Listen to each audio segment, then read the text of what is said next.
Bhante? Okay. And, there are two questions here. For a Buddhist, sometimes they may have this thinking, what is the difference of learning Samatha meditation and Vipassana meditation?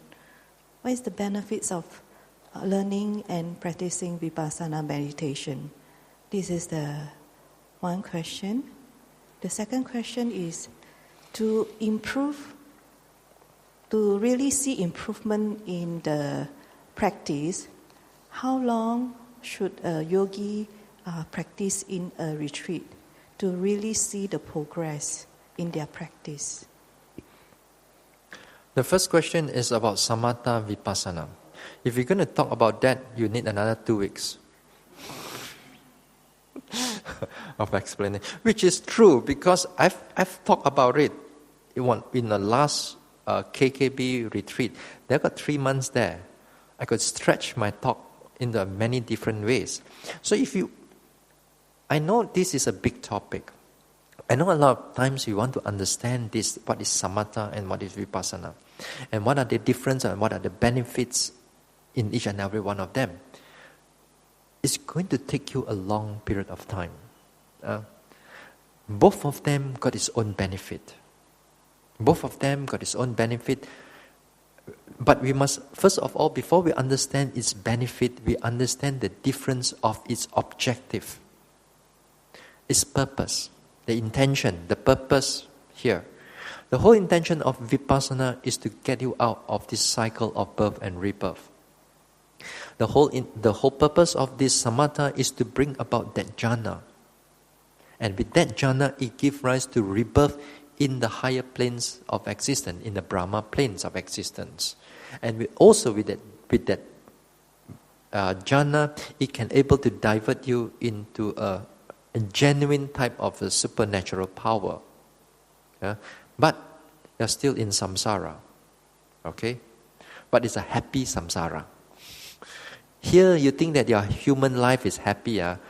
You are just, like the deva look at us, He look at them like a pig still rolling in the mud there, rolling in the mud. Then you may happy, the pig say happy, happy. Just like all of us are happy, happy. Then you look at, so it's just like this, The deva is so much more happiness than that. So it's happy samsara, still in samsara. So the first thing is to make sure that you understand their purpose. But a lot of times, yogis, they hear only, but they manipulate the whole thing around. Because nowadays, people meditate, they don't want to get out of samsara. They meditate so that they go back to have a better life. Not to say that you are wrong. Not to say that you are totally wrong, but they're still craving that. The craving about just for the happiness, get out of happiness, don't want. Next time, Friday class, you're going to put a survey. Why do you want to practice this meditation for? See, how many people want to get out of samsara? Or how many people just want to have a better life? So that less anger in life, less greed in life, happiness in life. Most people want that. Getting out of samsara is too vague, too far away. But they want vipassana. You're going to survey, You're going to survey. You see what the answer people will give you. It'll be interesting, isn't it? Of course, you all know the answer here. You don't go and put this. No. Now, here you make it very clear to you, the first thing. But the benefits comes in is tremendously different. You see, if you develop metta, you give rise to a certain aspect of your mind that you have not developed much before. For example, you can have a lot of anger, bosong and everything, your type of life, this type of life mentality. But if you're able to develop metta, it will change your psyche, it will change your attitude, it will change your perspective of life. You become more happy, more genuinely looking at yourself and others, to be happy, to be free from all the suffering and so on. So it can change one aspect of your life. So different part of samatha, different areas of samatha, it gives rise to a different aspect of your mentality, which is good, which is wonderful. but it cannot give you enlightenment. So you come into Vipassana practice. When you come into this Vipassana practice, it gives you all the insight.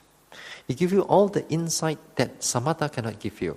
All the arising, passing away, it gives you anicca, dukkha, anatta, and so on. Samatha could not able to give you. So, when you develop this again and again, as I said earlier on, the mind may be very dry. Maybe dry in the sense that you cannot learn how to deal with people. You cannot learn how to deal with a lot of things because lacking of the samatha development, lacking of certain qualities of the mind. For example, metta or compassion, mudita, appreciative joy. You don't have that quality.